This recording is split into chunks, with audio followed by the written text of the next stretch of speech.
So 90% is the critical threshold. The US is at 131%, highest in history, which means we are well past the point where you can borrow your way to growth or you can borrow your way out of a debt crisis. And we were heading for a debt crisis. So the way it works is raise interest rates, tighten money, reduce the balance sheet, et cetera, get unemployment up. It doesn't sound like a desirable goal, but that's what it takes. And that's what happened in 1982. Get unemployment high enough so people are buying hamburger instead of steak. They're buying, whatever's the least expensive thing on the shelf, day old bread instead of new bread, or they're not buying gasoline because they're not going to work, et cetera. That will bring prices down, but at a very high cost, which we just talked about, which is high unemployment and lower productivity. Meanwhile, the US debt keeps going up. We haven't really talked about the debt. That part of it looks like 1981. But if you throw in a global financial crisis, then it starts to look more like 2008. Yeah, well, that's like a glacier. Glaciers are extremely powerful, but they move extremely slowly. There's some exceptions, but they kind of like, an inch a year, a couple inches a year, but they move mountains. I mean, they create rivers, they create canyons, they move mountains. They're extremely powerful, but slow. That's a good metaphor for the impact of debt. And when I talk about debt, in particular with the United States, but you can apply this to any country, I focus on the debt to GDP ratio, because you can't really talk about debt in isolation without thinking about the capacity to pay the debt. And a simple example, if you have a $50,000 balance on your credit card and you're making $30,000 a year and trying to pay rent in New York, et cetera, good luck. You're probably going to go bankrupt or at least default on that card. But if you owe $50,000 on your credit card, but you're making $5 million a year, it's, you just write a check. It's no big deal. My point is, you can't look at a $50,000 debt and decide if it's a problem or not unless you compare it to the income. And if it's too low, it's a problem. And if the income's high, not a problem. So that's why you use the debt to GDP ratio. The US just hit $31 trillion in national debt. That is national debt, almost all of it in the form of US Treasury securities, not all of it. There are other obligations, but mostly US Treasury securities. Well, is that a problem or not? Well, one way to answer the question is compare it to GDP, do the ratio. The answer is that ratio is now a little over 130%. What was it in 1980 when Ronald Reagan was elected? The answer is 30%. 30% is completely comfortable. That's like the person with the $50,000 debt who's making millions. No big deal. 30% is comfortable. 50%, yeah, getting up there.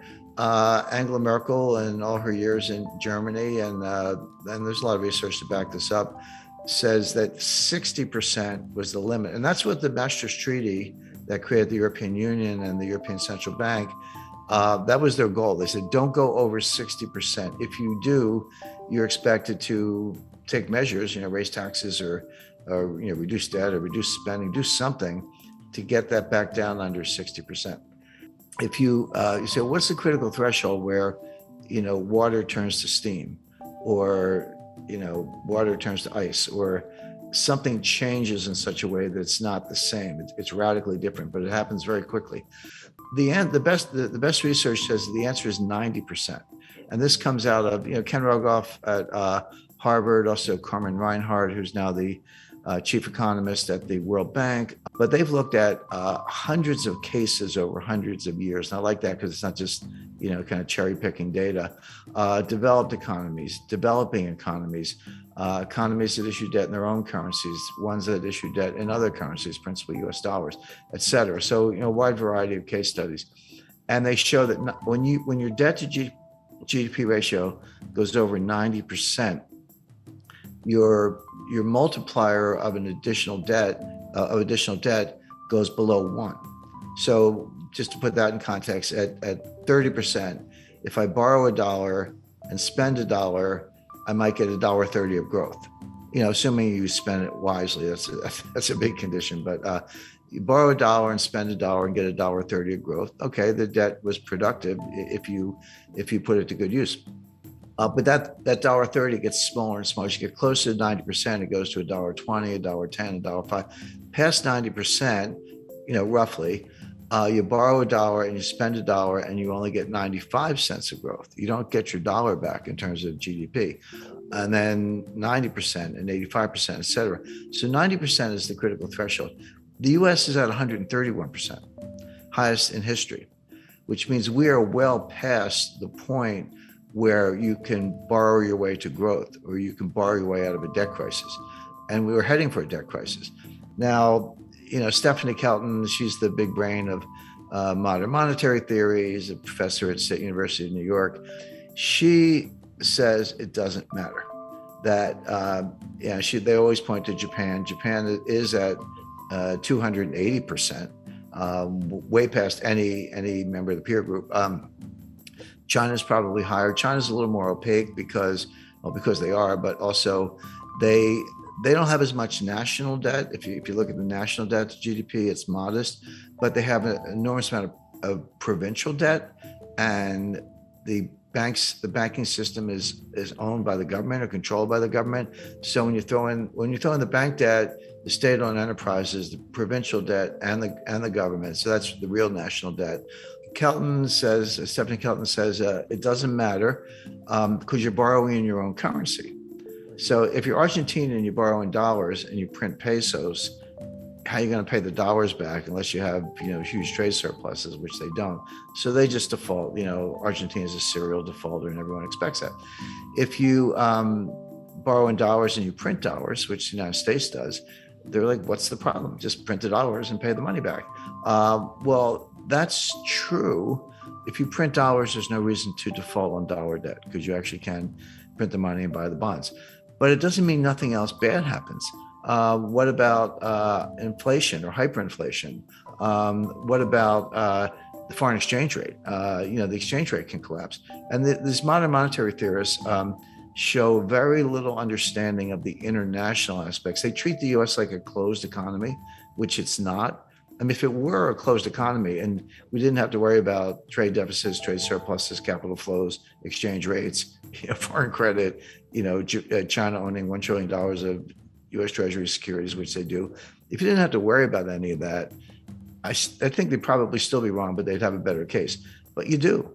And they don't, they're just not very knowledgeable about any of those things. But you can think of exchange rates as a conveyor belt. Exchange rates are one way the problems go from one country to another, or good things can go from one country to another, depending on whether your exchange rate is going up or down, the impact on terms of trade, et cetera.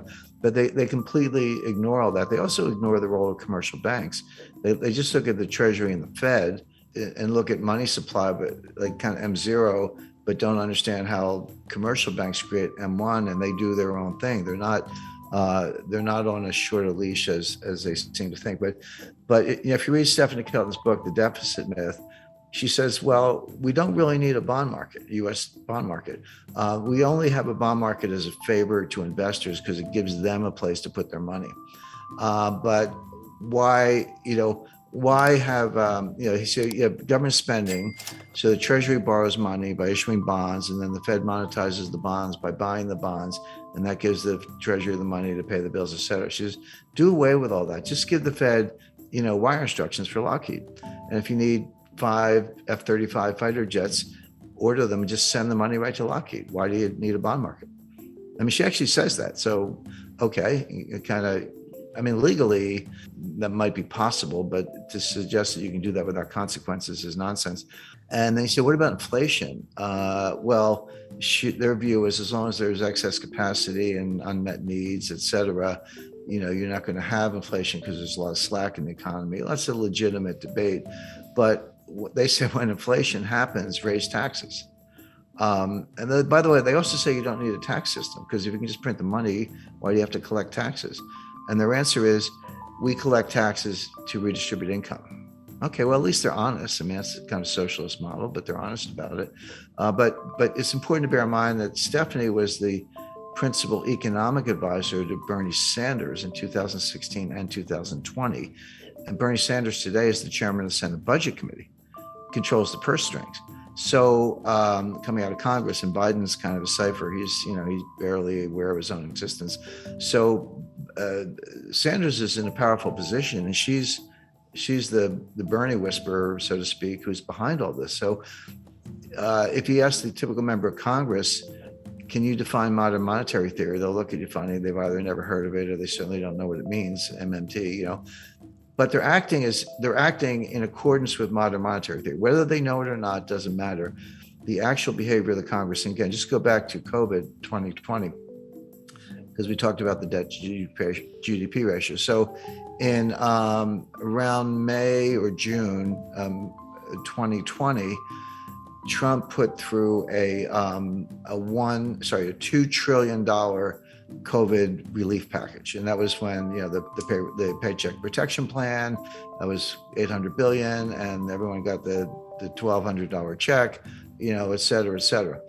And then at the end of December, at the very end of the Trump administration, they did another $1 trillion, almost. And that's when everyone got the $600 checks. And now you're up to $1,800. By the way, those checks, that is helicopter money. That's, what the Fed does is kind of nonsense. But when it's fiscal policy, not monetary policy, and you're handing out checks, that is helicopter money. And credit to Larry Summers for saying, you're going to get inflation out of this. Well, Biden comes into office in January 2021, and he's like, not to be outdone, he did his own COVID relief package. That was another $2 trillion. And that's when we all got the $1,400 checks. They handed them out. And then later that year, or they did the $1 trillion infrastructure package. And then just to top it off, what did we get recently was the just under $1 trillion Green New Deal, or I call it the Green New Scam. Well, and the baseline budget deficit, before everything I just described, the baseline budget deficit was about $1 trillion a year. So take $1 trillion for 2020, 2021, and 2022. Add on, $2 trillion for Trump's first package, $1 trillion for his second one, $2 trillion for Biden's first package, $1 trillion for the Green New Scam, and I think $1 trillion for infrastructure. That's $7 trillion on top of the $2 trillion baseline budget deficit. So that's $9 trillion piled on top of what was at the time about a $21 trillion national debt. So that's how we got to 30 trillion. That's how the ratio went from 106 to 131. These numbers are mind-boggling, and MMT says it doesn't matter. But it does matter, and it shows up the way I described earlier, which is it slows growth. You don't get growth. So best case for the U.S. is very slow, weak growth, which we saw from 2009 to 2019. Worst case is you throw a recession on top of that, which we're heading for, and the U.S. will be in fiscal distress.